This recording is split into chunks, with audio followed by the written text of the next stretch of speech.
tous de nouveau et bienvenue à ce webinaire où nous allons parler du patch management, un incontournable de la cybersécurité. Alors avec nous pour animer ce webinaire aujourd'hui, donc Laurent Roussel, qui est Sales Manager chez Codagis, Frédéric Joignet, qui est directeur du consulting chez Codagis, et Franz Kay, notre expert cybersécurité chez Codagis également. Alors avant de démarrer, quelques précisions. Donc vos micros sont coupés pendant toute la présentation. Un chat est à votre dispo tout au long de la présentation si besoin, et on organise une question-session-réponse à la fin du webinaire. Donc vous pouvez poser vos questions dans le module questions et nous y répondrons à ce moment-là. Je vous souhaite une bonne présentation à tous et je laisse la parole à mes collègues. Merci Bérangère, bonjour à tous. Donc, je suis Laurent Roussel, je suis très heureux de vous accueillir pour un sujet d'importance qui est le patch management. On verra quelques chiffres tout à l'heure lors de la présentation, quelques chiffres qui font froid dans le dos, et c'est vrai qu'aujourd'hui c'est un sujet qui est traité et qui revient, je dirais, en haut de la pile des préoccupations des DSI et des RSSI. Je passerai la main à Frédéric tout à l'heure. On parlera outillage, et puis avec Franz, on parlera également de son point de vue d'expert de cybersécurité.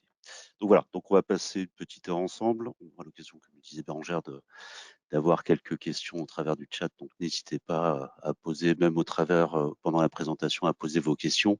Ça permettra aux intervenants d'y répondre. Donc on va se présenter, qui est Codagis en quelques mots. On parlera de ce que c'est que le patch management.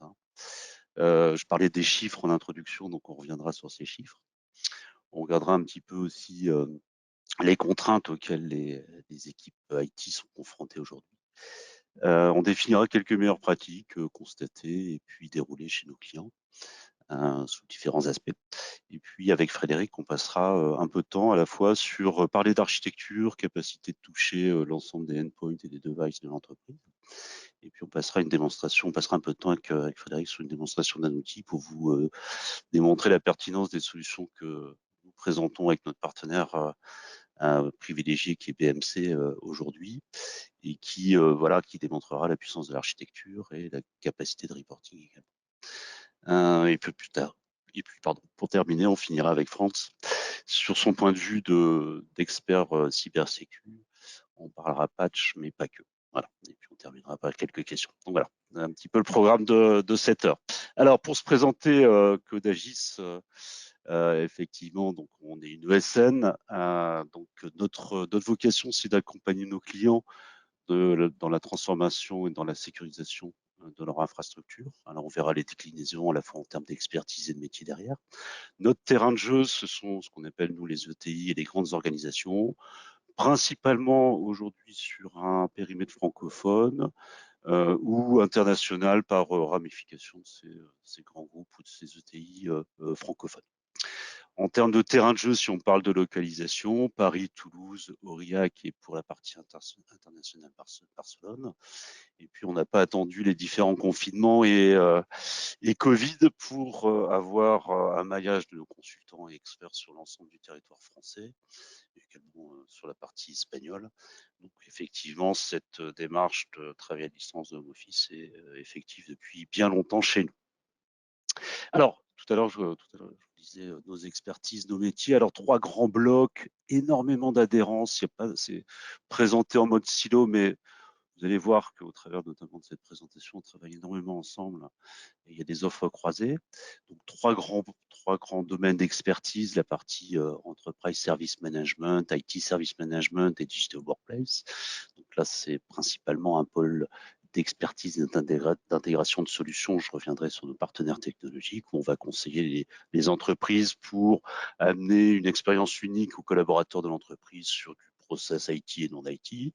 On travaillera également sur des sujets autour du poste de travail, du device, sujet du jour, notamment sur la partie patch management.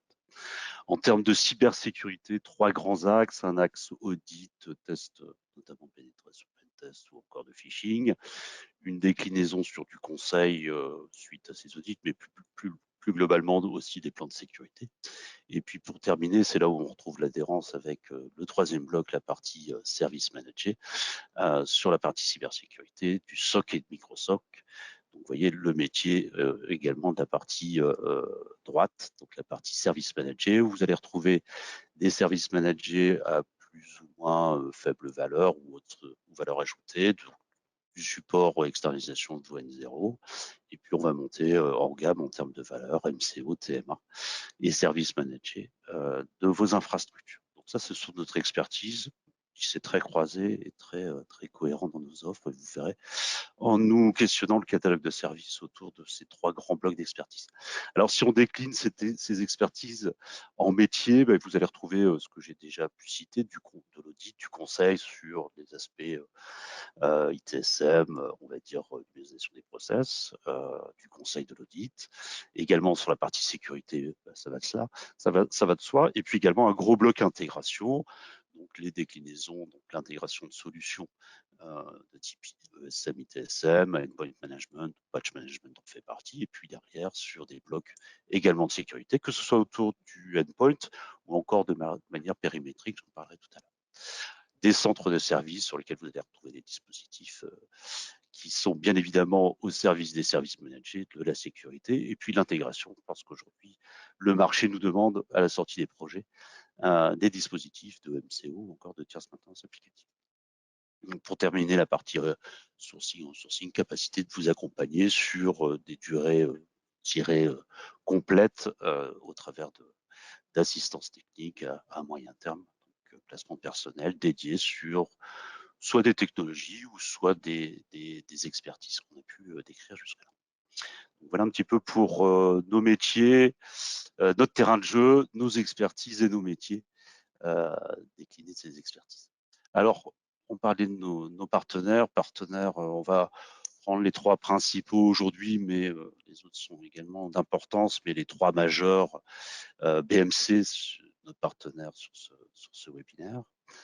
BMC, acteur historique sur les aspects endpoint management, asset management et ITSM, Matrix 42 sur d'autres sujets également, mais pas forcément sur le même marché. Et puis Cybereason sur la partie EDR, XDR, notamment chez nos amis de la cybersécurité. Puis on va retrouver des choses autour de l'IAM, autour également de tout ce qui est gestion des vulnérabilités chez nos partenaires technologiques. Donc, ce sont des partenaires technologiques, mais nous avons également des partenaires tactiques de type SFR, SPI, Apexis, qui sont également des gens qui nous accompagnent sur le marché chez différents clients.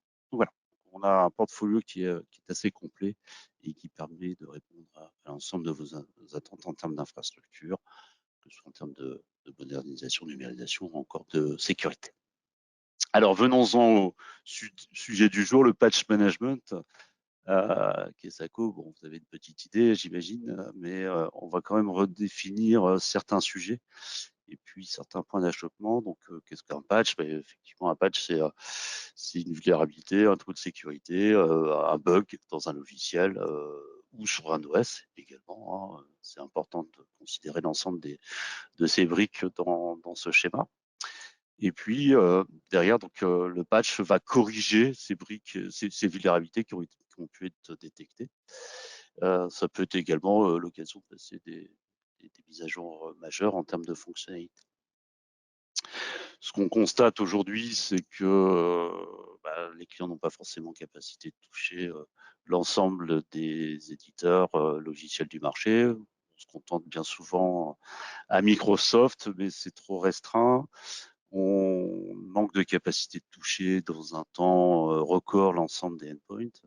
Et puis pour certains, on a du mal à mesurer la pertinence de nos campagnes de patch management.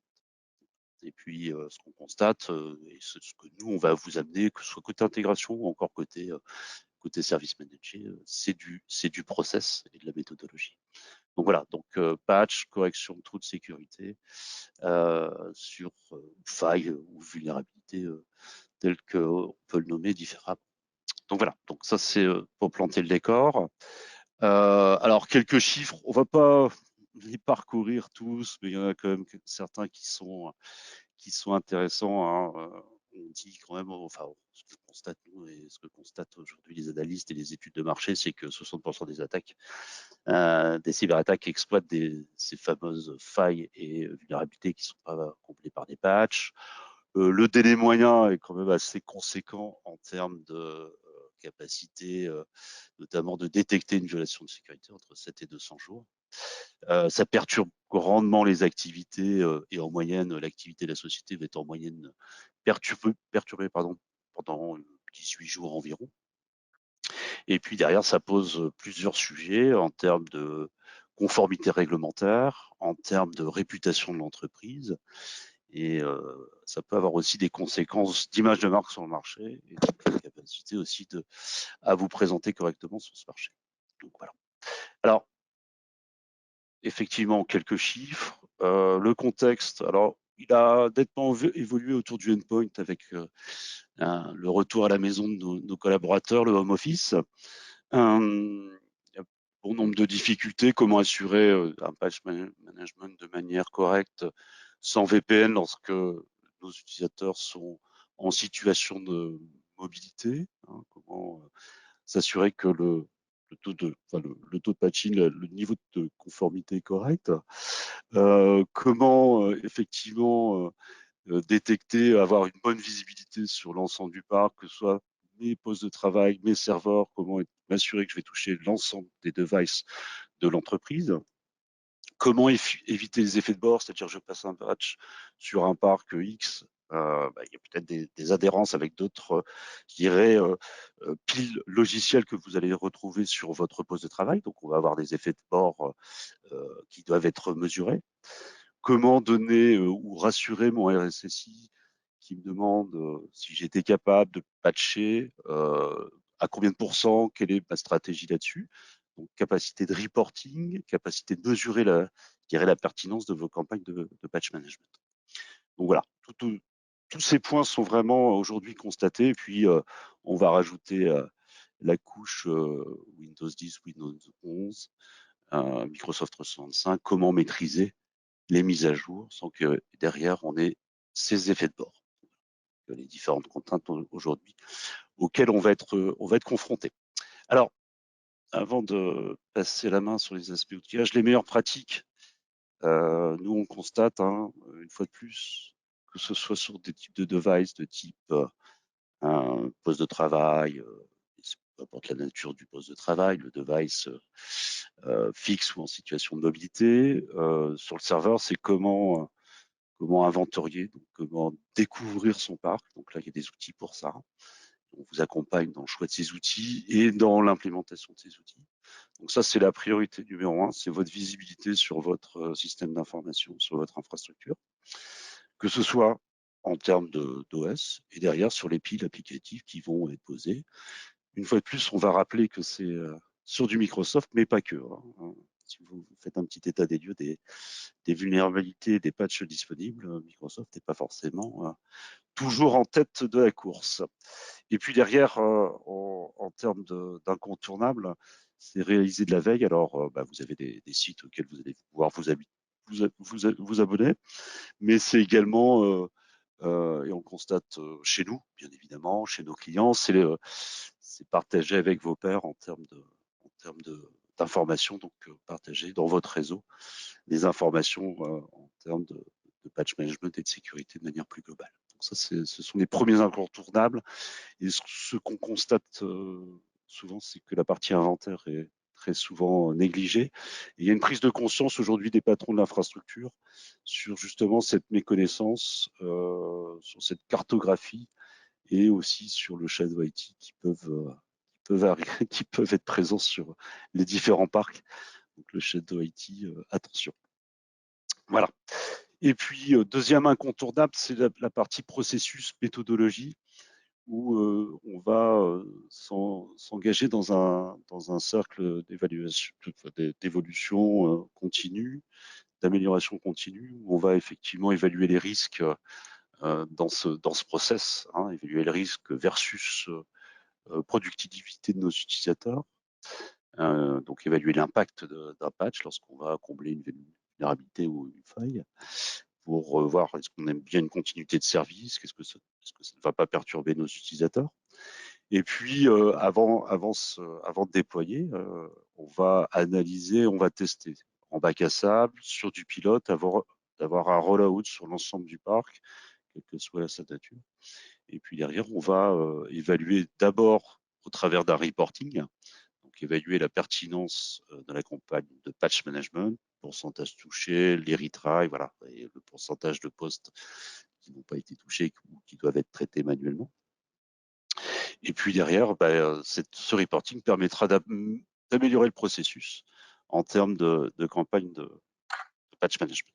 Donc voilà, donc ça c'est des choses que nous mettons en place, sur lesquelles nous accompagnons nos clients sur la partie intégration. Donc ensuite, on leur relaye la partie utilisation de la solution. Et en termes également dispositif, on est capable d'offrir ce type de service en mode service manager. Voilà. Alors Frédéric, je vais te relayer la main en tant qu'intervenant. Donc là, on a parlé un peu état des lieux, on a parlé meilleures pratiques. Maintenant, on va parler outillage, si tu veux bien, Frédéric, notamment avec notre partenaire BMC. Voilà, je te laisse la main, je pense que tu as la main maintenant.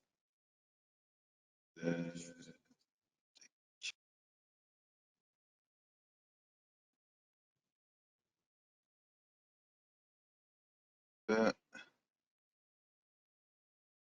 devrait être bon. Parfait. Donc, merci Laurent pour le passage de relais. On va s'intéresser maintenant à l'outillage qui permet d'adresser les différentes problématiques que Laurent a commencé à évoquer. Quand on parle de patch management, on est d'abord dans un contexte technique dans lequel on va rencontrer différentes difficultés. La première en haut à gauche, c'est induit, ou en tout cas c'est quelque chose qu'on a vu de plus en plus fréquemment depuis le Covid, c'est-à-dire l'aspect télétravail, où j'ai des employés qui vont se retrouver à travailler chez eux. Et la question, c'est comment je fais pour m'assurer que leur poste de travail est bien maintenu à jour, sans surcharger le VPN si un VPN est à disposition, ou dans certains cas aussi, où mon utilisateur, et c'est le cas en bas à droite, ne va pas connecter son VPN. Comment je m'assure d'arriver quand même à gérer son poste de travail et m'assurer qu'il est patché. Ça, c'est une des premières problématiques techniques. La troisième qui est sous-jacente à ce contexte, c'est les PC qui ont été fournis et dans beaucoup d'entreprises ont été fournis dans l'urgence, donc des gens qui ont récupéré des ordinateurs portables et qui n'étaient pas forcément patchés, pas suffisamment patchés. Comment je m'assure de rattraper ce retard et de fournir un environnement de travail qui soit totalement sécurisé en termes de patch, mais pas que de m'assurer que l'antivirus est actif, notamment. Et puis, le quatrième aspect, ça va être l'utilisation en fait de l'outil de travail qui est fourni par l'entreprise dans un contexte personnel où je vais ramener mon poste de travail, où je peux avoir mes enfants qui vont essayer d'installer telle ou telle application, d'accéder à telle ou telle ressource. Donc, comment je m'assure que mon poste reste dans les standards que j'aurais définis au sein de mon entreprise. Il y a aussi le retour sur le site de l'entreprise avec le poste que j'utilise de chez moi. Comment je m'assure que mon poste est bien à jour et peut se connecter en toute sécurité sur mon environnement. Et puis, comment je gère aussi le fait que mes utilisateurs peuvent ne redémarrent jamais, voire très rarement leur poste de travail. Comment je m'assure en fait de mettre en place des stratégies de patch qui me permettent de redémarrer le poste de travail de manière régulière et de m'assurer que les postes sont complètement installés, puisque certains patchs nécessitent un reboot pour finaliser l'installation. Comme le disait Laurent juste avant, l'architecture de la solution BMC Client Management va permettre d'adresser toutes ces problématiques, c'est-à-dire les problématiques d'environnement hybride sur site et en télétravail. Donc, on va fonctionner avec un serveur, une architecture avec un serveur principal, un serveur master, qui peut être hébergé chez vous ou dans le cloud. Et puis, une architecture qui va permettre d'adresser des différents environnements clients et des topologies réseau différentes avec plusieurs sites, des petits sites, des sites un peu plus gros. Et puis, sur la partie de droite, tous mes utilisateurs qui sont ni connectés en VPN, ni connectés physiquement sur le site de l'entreprise. Donc, le premier cas de figure que là, vous voyez à l'écran, c'est le cas où je déploie un patch sur un poste de mon entreprise. Mon gestionnaire de patch, mon fournisseur de patch, hein, qui fournit la liste de tous les patchs Microsoft et autres qu'on peut adresser, va mettre à disposition le patch sur le serveur relais du site principal et éventuellement des postes qui sont connectés en VPN. Il va le mettre à disposition des clients qui vont le télécharger. On va aussi pouvoir gérer l'aspect surcharge de la bande passante. On peut mettre en place ce qu'on appelle des fenêtres de transfert qui vous permettent soit de limiter l'utilisation de la bande passante sur une valeur fixe, ou alors d'autoriser un pourcentage de la bande passante disponible pour le déploiement des patchs. Dans le cas d'un déploiement d'un poste qui est connecté en VPN, le patch est mis à disposition toujours de la même façon sur les relais, sur le relais qui gère mes postes qui sont en VPN, et automatiquement, suivant la stratégie que j'aurais définie, mon poste va recevoir à partir du relais le patch en question. On est sur toujours la même fonctionnalité, hein, de pouvoir gérer justement la bande passante qui est disponible. Et enfin, troisième cas, les postes qui sont nomades. Cette fois, le patch va être mis à disposition sur ce relais qui est situé dans une DMZ avec une IP publique, donc ce qui fait que un poste de travail, à partir du moment où il n'est pas sur le site de votre entreprise ou connecté au VPN, va quand même pouvoir être patché. On va passer maintenant à la partie outils pour voir concrètement comment ça se passe dans la solution. Donc là, je suis connecté à BMC Client Management. On va avoir, lorsqu'on se connecte, une page d'accueil qui va me proposer différents tableaux de bord. Nous, ce qui va nous intéresser dans le cadre de ce webinaire, c'est la partie patch. Donc les patchs que vous voyez, le tableau de bord que vous voyez ici va vous permettre déjà d'avoir une synthèse globale de l'état de patching de votre parc, de savoir là où vous en êtes et surtout d'essayer de commencer à mesurer l'effort que ça va vous demander pour arriver à un niveau de patching qui soit satisfaisant. La solution, comme je l'évoquais juste avant, repose sur une architecture avec un serveur principal et différents serveurs relais, hein, que je vais pouvoir visualiser ici. Mon serveur principal, mes 3 relais qui sont ici, et sur chacun de mes relais, je vais avoir un certain nombre de postes clients. La solution, là on parle de la partie patch, mais elle a une couverture fonctionnelle plus large. Et l'intérêt, c'est qu'elle va fournir, lorsqu'on va faire l'inventaire des postes ou des serveurs, on va avoir un état du patching de manière très détaillée. Je vais avoir de manière assez classique un inventaire logiciel, un inventaire matériel, mais surtout ce qui va m'intéresser, c'est de pouvoir visualiser les patchs et service packs qui sont manquants.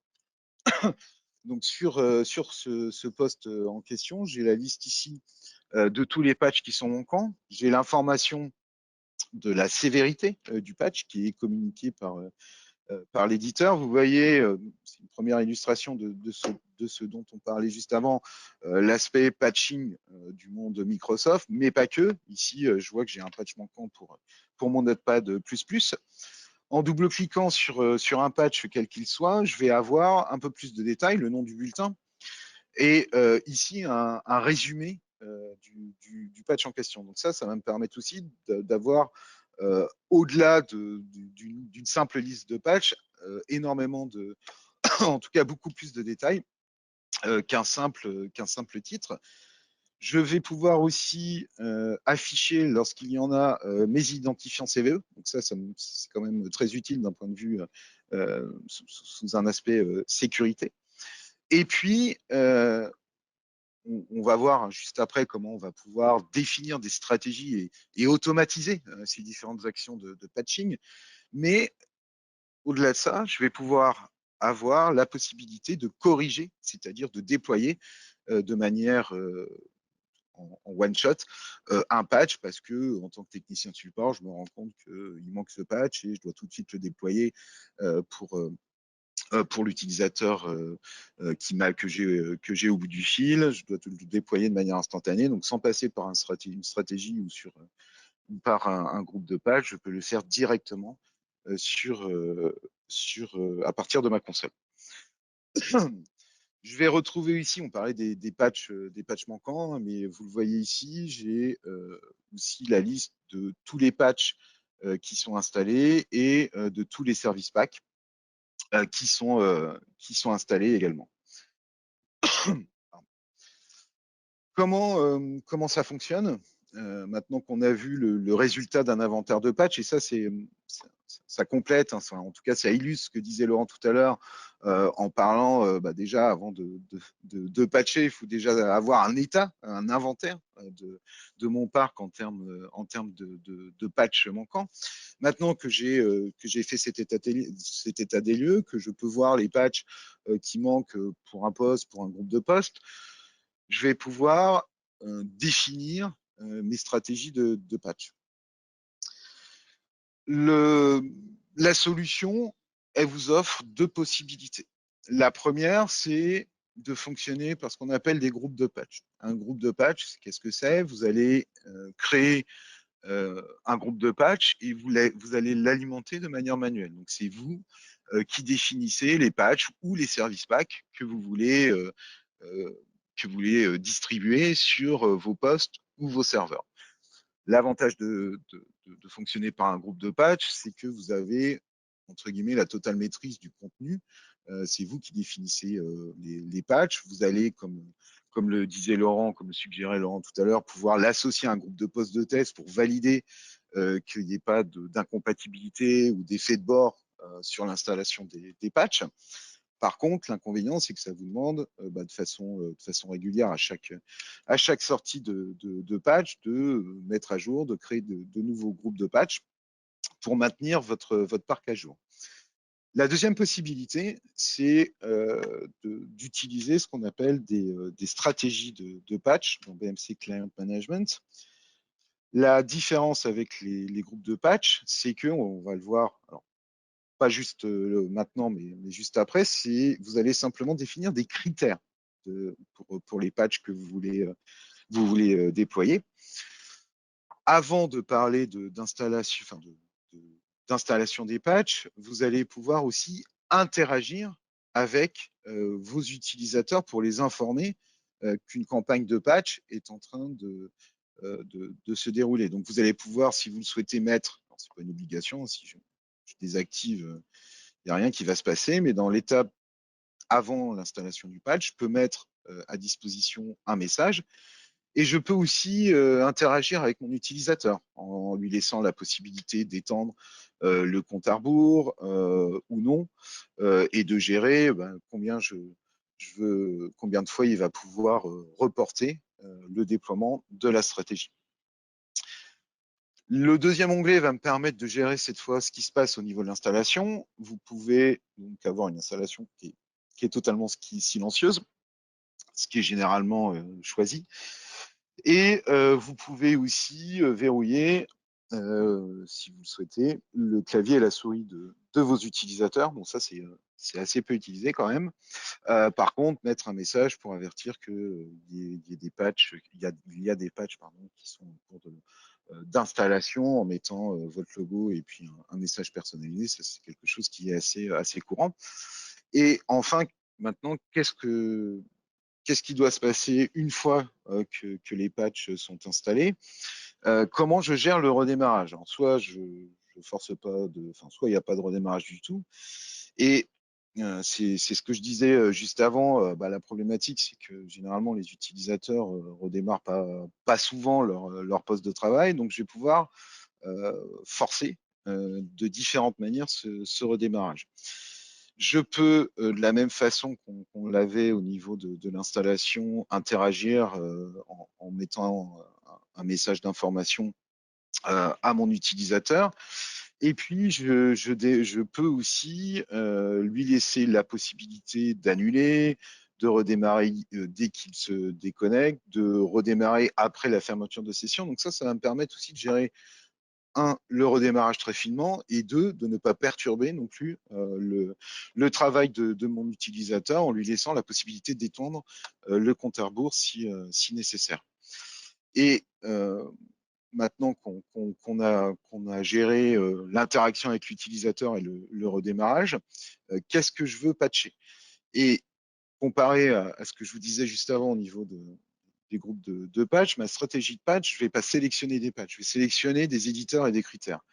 Mes critères, ça va être le niveau de sévérité que vous avez vu lorsque je vous ai montré l'inventaire de patch. Est-ce que moi, ce qui va m'intéresser dans un premier temps, c'est de définir de patcher tout ce qui est de type critique et important, de patcher uniquement ce qui concerne les pages de sécurité. Et ici, je vais trouver la liste de tous les produits qu'on est capable de patcher via BMC Client Management. Donc, ça rejoint aussi ce qui a été dit juste avant. Patcher les environnements Microsoft, c'est bien. Par contre, l'intérêt d'une solution comme BMC Client Management, c'est que vous avez un scope qui est beaucoup plus large et un support multi-éditeur au niveau des patchs. Je vais pouvoir patcher, par exemple, tout ce qui va être Google, Chrome, je vais pouvoir patcher du Jabra, je ne vais pas tous les lister, mais vous pouvez aussi patcher, bien évidemment, tout ce qui est Microsoft. Et donc, une fois que je vais avoir défini ma stratégie, je vais en prendre une que j'avais préparée, que je vais avoir comme information. Tout d'abord, si je regarde ici une stratégie, alors des stratégies, vous n'allez pas en définir qu'une, hein, vous allez en définir plusieurs pour éviter, notamment si vous avez beaucoup de retard au niveau du patching sur votre parc, vous allez pouvoir créer différentes stratégies et les planifier, on va le voir, à différents moments. On va ici avoir la liste de tous les patchs qui sont concernés par la stratégie que j'ai définie. Je vais avoir la liste des patchs, des postes ou des groupes de postes qui vont être associés à ma stratégie, donc ce qui me permet aussi de gérer finement pour une même. Enfin, je peux créer 2 fois la même stratégie et l'associer à des groupes de postes qui sont différents. Et puis, je peux aussi directement depuis la console visualiser le fichier de log de l'installation d'un patch. Donc ça me permet de voir en cas d'échec, de savoir pourquoi, sans aller me connecter sur la machine, pourquoi le déploiement a échoué.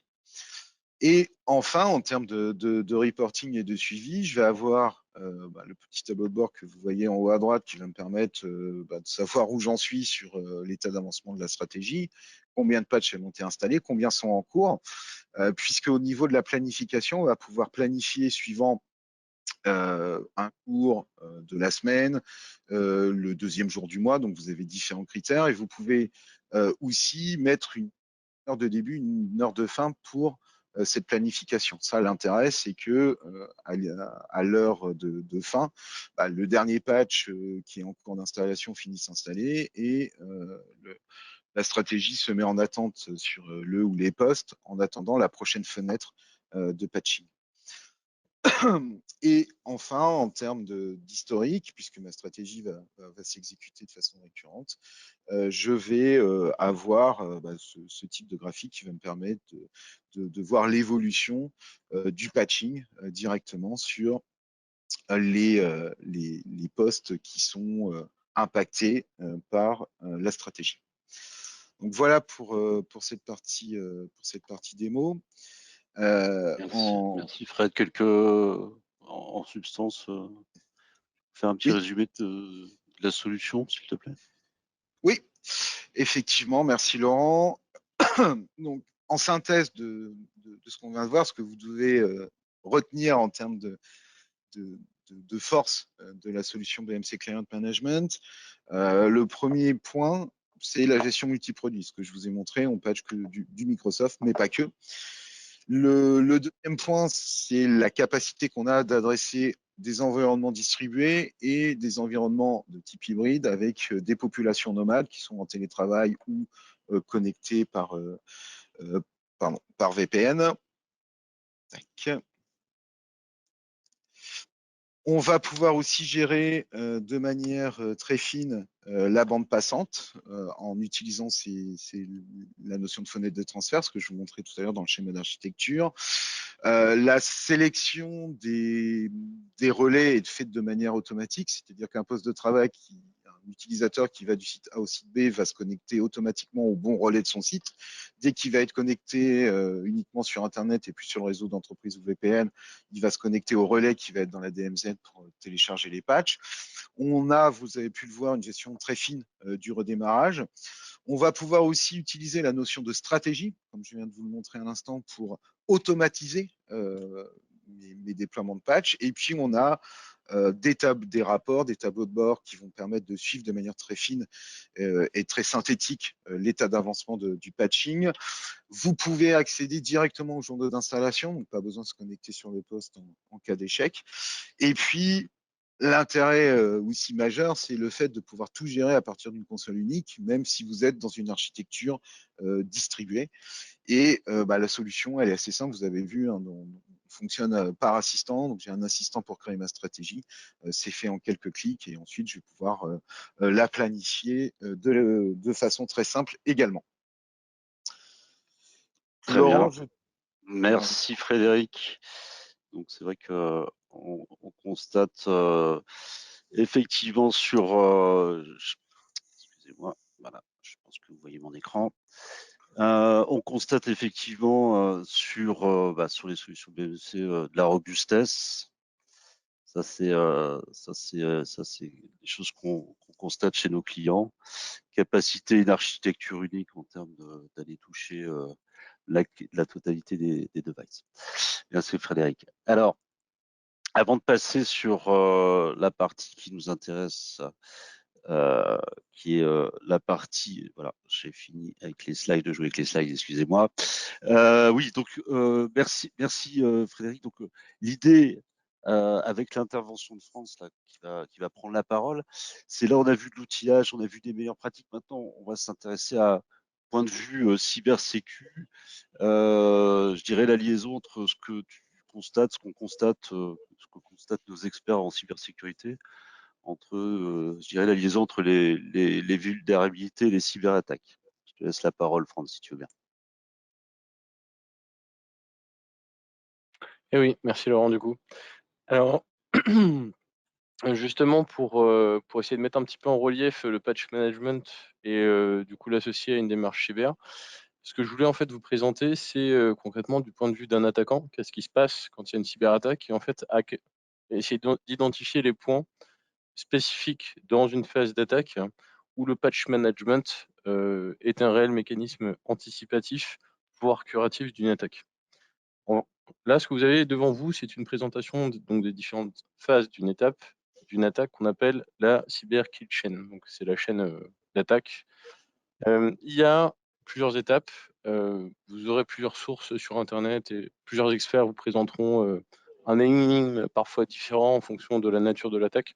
Macroscopiquement, ça ressemble à ça. Il y a une première phase de reconnaissance. La phase de reconnaissance, c'est l'attaquant qui va identifier sur la surface d'attaque exposée et accessible à l'attaquant, et essayer d'identifier des vulnérabilités qui vont être exploitables. Dans une deuxième phase, on va avoir la weaponisation, donc la phase d'armement. On va créer en fait la payload, c'est-à-dire la charge qu'on souhaite injecter. Donc là, je parle vraiment d'exploitation de vulnérabilité logique, hein. Donc par exemple une faille logicielle. Ensuite, on va voir comment cette payload, cette charge, on va la distribuer en fait pour qu'elle aille directement taper la vulnérabilité. Donc ça peut être par exemple un mail de phishing dont le but du jeu, ça va être qu'un utilisateur lambda clique et ça va exploiter une vulnérabilité par exemple de son navigateur. D'ailleurs, on va voir l'exploitation de la vulnérabilité par menace informatique, hein, elle va ensuite s'installer dans le système. Le but du jeu, c'est qu'elle va établir un canal de liaison le plus discret possible vers l'attaquant. Et derrière l'attaquant, à partir de ce premier point, il va rebondir potentiellement sur le système informatique qui est en face, mais il va procéder aux actions initiales qui peuvent être par exemple du vol de données, le chiffrement des données via du ransomware, et ainsi de suite. Hein. Donc vous avez les grandes phases d'une attaque. Et si vous regardez bien, la phase de reconnaissance et la phase d'exploitation, ce sont deux étapes où, d'une part, on identifie une vulnérabilité et, donc première étape, et une autre étape où on va exploiter cette vulnérabilité. Donc, ça veut donc dire que si on prend un petit peu de recul, si je patch correctement mes actifs, qui sont ceux qui sont les plus exposés vis-à-vis des attaquants, donc ceux qui, normalement, quand ils possèdent des vulnérabilités, sont associés à des assets, des actifs qui sont dans mon outil de suivi de parc, comme vous le présentez tout à l'heure, Frédéric, avec une criticité spécifique. C'est sur ces actifs-là qu'il faut que je priorise mon patch management pour éviter qu'on découvre une vulnérabilité potentielle si je suis un attaquant et que j'exploite. Donc c'est pour ça que factuellement, c'est pas une belle histoire que je vous raconte là, c'est tout attaquant, et on le voit très bien dans le cadre de prestations de pentest ou de red team, son premier objectif, c'est vraiment d'identifier comment il va rentrer sur votre système. Et il rentre pas n'importe comment. Là-dessus, évidemment, on ne parle pas de certaines vulnérabilités, on en parlera un petit peu après. On ne parle pas des vulnérabilités physiques et des vulnérabilités humaines, mais on peut aussi utiliser ces vecteurs d'attaque-là. Laurent, je te laisse passer à la suivante, s'il te plaît. Alors, justement, donc ça, c'est comment l'attaquant va procéder. Vous, de votre côté, en mode défense, comment est-ce que vous allez pouvoir réagir? Je vais expliquer, il y a deux approches qui sont extrêmement similaires, mais qui ne vont pas se dérouler de la même manière. On va être d'abord dans l'approche anticipative, c'est-à-dire je vais réaliser mon patch management habituel sans qu'il y ait une attaque. Donc, qu'est-ce qu'on va faire? On va identifier les vulnérabilités liées à la surface d'attaque. Donc, comme je vous disais, première chose qu'il faut faire, avoir référencé ses actifs, forcément. Par rapport à l'analyse du risque qui a été faite, identifier la criticité de ces actifs, c'est-à-dire identifier les menaces potentielles et les risques d'occurrence potentiels de ces menaces et les impacts selon leur niveau d'importance sur le SI, pour pouvoir ensuite établir une politique de patch management et prioriser les actions de patch management. Il va falloir évaluer l'impact potentiel de l'exploitation. Donc, c'est bien de se dire, mon actif, il est critique, mais chaque vulnérabilité, lorsqu'elle est exploitée, va avoir une action différente, en fait, sur l'actif qui est compromis. Donc ça, c'est un travail qui doit être fait potentiellement par le propriétaire de l'asset, donc qui est normalement référencé dans l'outil de patch management. Ça permet de gagner du temps. Ça peut être fait par des experts potentiels secondaires qui en demandent un avis potentiel. Et après, effectivement, on va définir une réelle stratégie de rémédiation. Alors ça, c'est dans la vraie vie, c'est ce qu'on imagine tous comme étant la théorie parfaite. Évidemment, comme expliqué tout à l'heure Laurent et Frédéric, vous avez un certain nombre de cas où, quand il va falloir patcher le firewall principal, il va falloir prendre du temps en pré-production pour s'assurer qu'il n'y a pas de problème de non-régression, qu'il n'y aura pas d'impact potentiel sur la production. Donc parfois, patcher, ça peut être très long. Donc il y a des sujets de mise en place de contournement potentiel. Donc c'est-à-dire, avant de patcher, on va essayer de potentiellement réaliser des actions rapides, immédiates, enfin en tout cas les plus immédiates possibles, pour limiter au maximum l'exploitation de la vulnérabilité. Parfois, ça peut être désactiver des features, rajouter un équipement, modifier certains flux d'architecture, ainsi de suite. Ça, c'est en amont de l'attaque. En aval de l'attaque, là, ça peut être plus complexe, hein, puisqu'il y a deux choses à faire. La première, c'est de savoir comment l'attaquant est rentré. Donc, c'est-à-dire, on est soit en période de crise, soit on se rend compte bien plus tard qu'on s'est fait attaquer. Il faut d'abord arriver à identifier, ce que j'ai expliqué tout à l'heure, l'ensemble de la kill chain, c'est savoir à quel moment et par où l'attaquant est rentré et quelles sont l'ensemble des actions qui ont été réalisées. Parce que, évidemment, la priorité, ça va être de patcher ses vulnérabilités. Parce qu'une fois qu'un attaquant est rentré, non seulement il a l'information, potentiellement il y est toujours, mais cette information, elle est diffusée à d'autres groupes d'attaquants, potentiellement. Ça, c'est la première chose sur laquelle il faut faire attention. Donc, il va falloir identifier et combler les vulnérabilités exploitées dans le cadre de la kill chain. Mais il va y avoir aussi toutes les autres vulnérabilités, puisque quand on est attaqué, il y a des mesures d'assainissement du SI qu'il faut mettre en place, et forcément, Ça semble évident, mais il va falloir traiter et prioriser un certain nombre d'autres vulnérabilités avant de pouvoir se dire, là, je remets en route mon SI potentiellement, en fonction de l'impact qu'a eu l'attaque.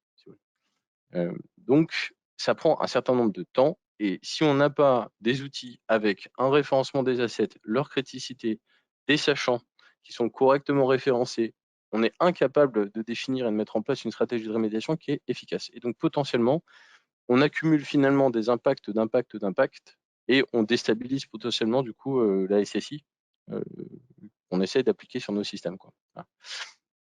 Donc, vous voyez, le message que je souhaite vous faire passer aujourd'hui, c'est vraiment le patch management. C'est pas la petite chose où on se dit, bah oui, mais le patch management, je sais, les exploitations de vulnérabilité, je sais que je peux me faire attaquer. Il faut que ça soit intrinsèquement lié à, d'une part, une analyse de risque qui n'est pas une analyse de risque faite à la volée, mais qui est quantifiable, réaliste et applicable, avec des actions dans le plan de traitement du risque qui soient réalistes et compréhensibles par l'ensemble des acteurs qui sont associés au SI.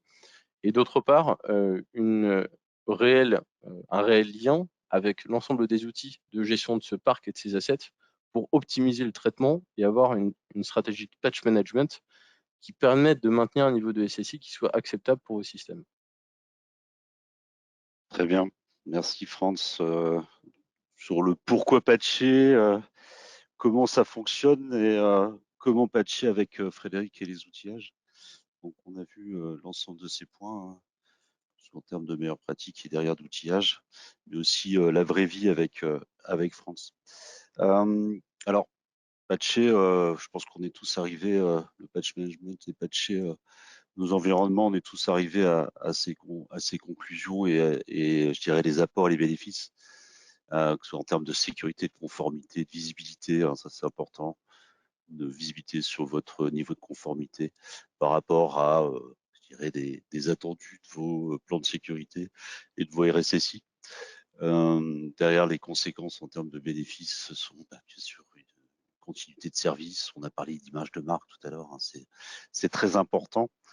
Et puis, votre stratégie, votre politique autour du patch management, c'est de l'anticipation, que ce soit en termes de veille, et puis derrière, d'action sur l'ensemble de votre infrastructure. Tout cela passe par de l'automatisation, on en a largement parlé, et l'ensemble des bénéfices sont aujourd'hui évidents. Et je pense que c'est un sujet, et on constate aujourd'hui sur le marché que c'est un sujet qui, comme je le disais en introduction, qui revient en termes de préoccupation en haut de la pile chez les RSSI. Ça a été très longtemps négligé ou mal traité ou sous-traité, entre guillemets, notamment avec des outils qui n'ont pas la portée des outils comme BMC Client Management. Et aujourd'hui, on a une forte demande chez nos clients et sur le marché autour du patch management. N'hésitez pas à nous consulter. Avant de se quitter, Bérangère, on a des questions, j'en ai vu passer, je vais te laisser la main et puis laisser la main à Frédéric aussi et France pour répondre aux différentes questions. Il nous reste un petit peu de temps, donc on est bien sur le timing. Oui, alors Laurent, j'ai des questions dans le chat. Alors, peut-on suivre les étapes de déploiement d'un patch? C'est plutôt pour Frédéric, ça. S'il veut bien ouvrir son micro.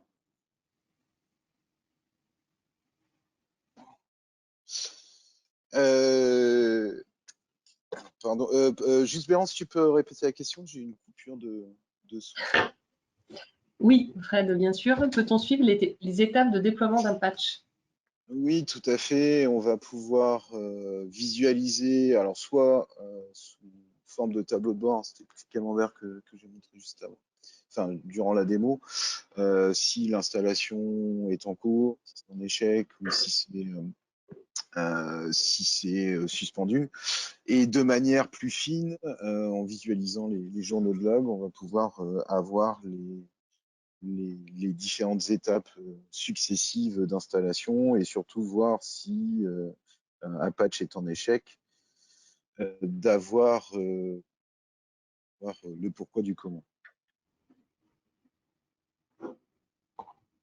Très bien. Très bien, merci Fred. J'espère que ça a répondu à la question. Alors, deuxième question, en quoi les solutions que vous proposez sont différentes de WSUS? Alors, les différences au niveau avec WSUS, tout d'abord, et en termes d'architecture et surtout de souplesse et de flexibilité de l'architecture de BMC Client Management, donc une solution qui est plus simple à déployer et à administrer. Donc ça, c'est plutôt sur l'aspect général. Après, sur la partie patch en elle-même, on va avoir une simplicité de mise en œuvre des différentes stratégies ou groupes de patch qu'on ne trouve pas forcément dans WSUS, et aussi une couverture produit plus large que ce que peut offrir WSUS. Très bien. Oui, super, merci Fred. Alors, j'ai de nouveau une question pour vous, messieurs. Peut-être plutôt pour France, celle-ci. Quid du traitement d'une vulnérabilité quand celle-ci ne touche pas un OS mais une fonctionnalité? Alors, bonne question, puisque les vulnérabilités, ce que j'ai pas dit tout à l'heure, il y en a qui touchent directement l'OS qu'il faut patcher, et d'autres qui touchent en fait des fonctionnalités qui sont inhérentes à un OS ou qui sont en fait cross-techno. Des features qu'on peut trouver sur un firewall, sur un routeur, sur un switch, peu importe. Et je vous ai pas parlé tout à l'heure des vulnérabilités humaines et physiques, mais ça c'est notre problème de patch. Alors, quand c'est comme ça, il y a plusieurs solutions. Quand c'est une vulnérabilité qui est cross-éditeur et pour lequel il y a plusieurs features, en général, ce qui se passe, c'est que chaque éditeur, du coup, va publier son propre patch pour son équipement.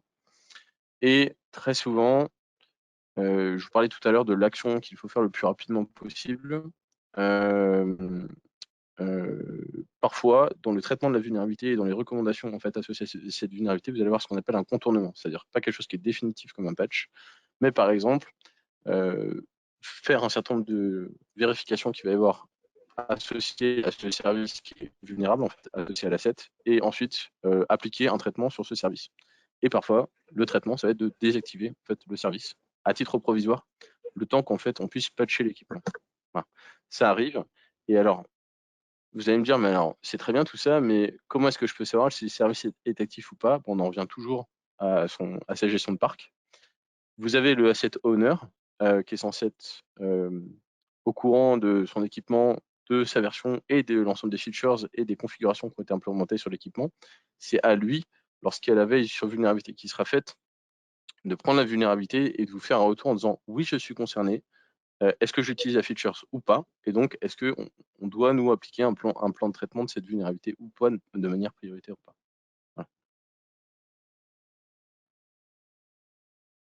Ok, super, merci France. J'enchaîne parce qu'on a pas mal de questions, Laurent, là sur ce webinaire. Je t'en prie. Bonjour, est-ce que l'outil peut patcher aussi avec un... attendez, je refais. Est-ce que l'outil peut patcher aussi un parc avec des Mac? Oui, tout à fait. En termes de patching, on va pouvoir patcher du Windows et aussi du Mac. On en a toujours dans les entreprises.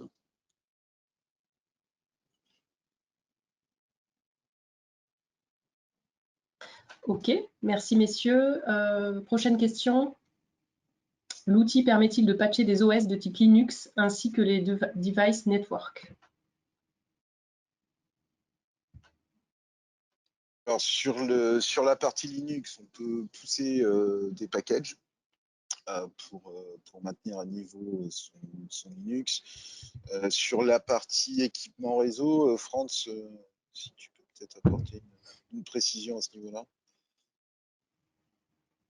Je démute. Sur la partie réseau, on va pas être sur une approche de pousser ou de télédistribuer un patch, comme je vous l'ai expliqué, puisque très souvent, lorsqu'on est sur de l'équipement sécu réseau, on est sur des impacts de patch qui sont beaucoup plus importants qu'une simple mise à jour d'un correctif mineur ou applicatif sur un OS. Donc du coup, la plupart du temps, on va demander à l'exploitant, donc ça peut être le l'asset owner, mais ça peut être un infogéreur, de qualifier du coup, comme je vous l'expliquais, la vulnérabilité et de proposer des solutions, soit de contournement, soit de patch, mais qui sont faites à la main.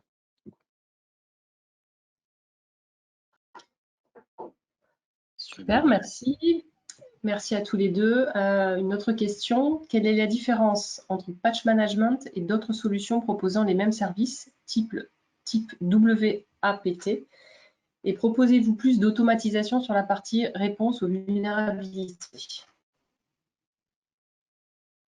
Alors, par rapport à WAPT, on est sur un catalogue logiciel, catalogue de patch qui est plus important. Après, WAPT, ils ont quand même un focus de télédistribution, alors qu'offre aussi BCM. Et qui est quand même plus robuste. Alors, pour la partie réponse aux vulnérabilités, je pense que la question, c'est peut-être plus pour Franz, du coup. T'es en mute, Franz. T'es en mute, Franz. Oui, je disais, Bérangère, si tu peux répéter la question, s'il te plaît, parce que la fin de la question, je n'avais pas entendu sur la vulnérabilité. Proposez-vous plus d'automatisation sur la partie réponse aux vulnérabilités? D'accord. Alors, nous, en soi, comme on vous l'expliquait, l'automatisation liée aux vulnérabilités, on le propose à travers les outils, comme Frédéric vous l'a présenté, sur certains périmètres.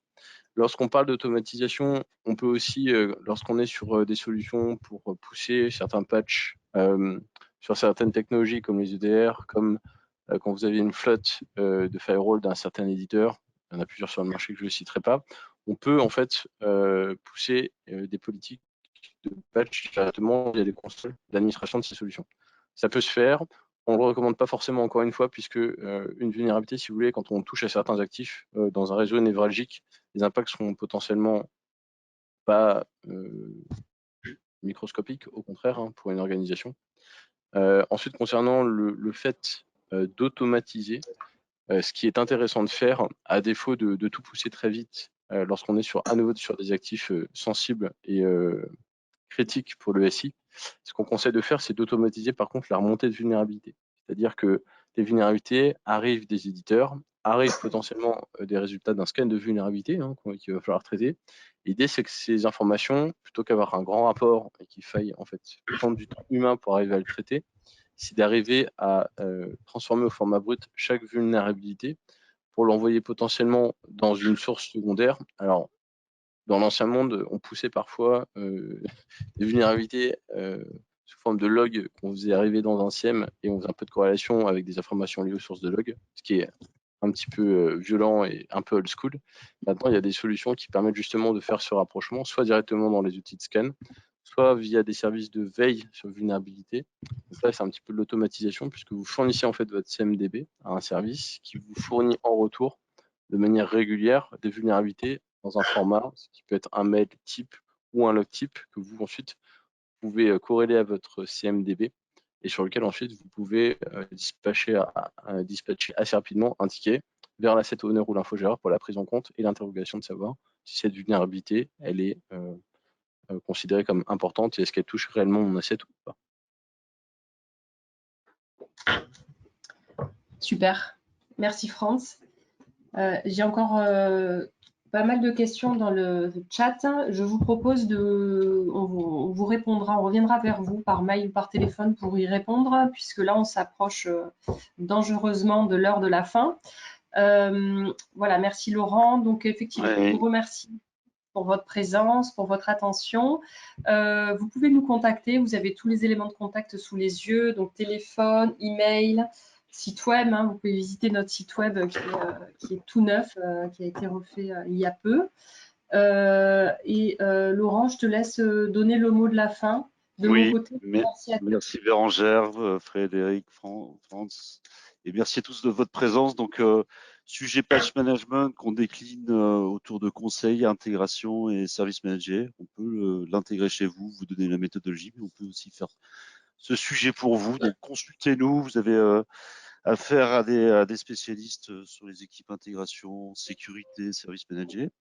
Donc, merci de votre participation. Donc, à suivre, suivez l'actualité sur les sites web de Codagis, sur les réseaux sociaux. On a plein de contenus, on diffuse plein de contenus. Il y aura d'autres webinaires à venir. C'est bientôt l'été, mais on va encore communiquer. Et puis, à très bientôt sur de visu peut-être, pas que en ligne, je l'espère. Et puis, je vous souhaite à tous un bel été. Et puis, n'hésitez pas à nous contacter. Bonne journée. À bientôt. Bien, à bientôt, au revoir.